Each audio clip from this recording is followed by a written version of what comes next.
মা যখন 1000 টাকা দেবে বলে। এই মানা, বলছি রান্নাঘরে বাসনগুলো আছে একটু মেজে দে না, তোকে আমি 500 টাকা দেব। ঠিক আছে, 500 টাকা দেবে তো? ঠিক আছে, আমি এক্ষুনি গিয়ে মেজে দিচ্ছি। বাসন মাজা হয়ে গেছে?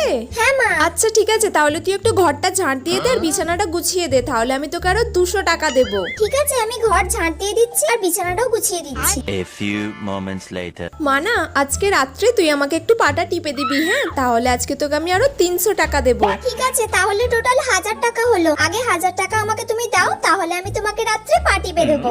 এই নে ধর। 1000 টাকা। A few moments later. মাসি ফোন করছে, তার মানে নিশ্চয়ই মাসি বাড়ি পৌঁছে গেছে।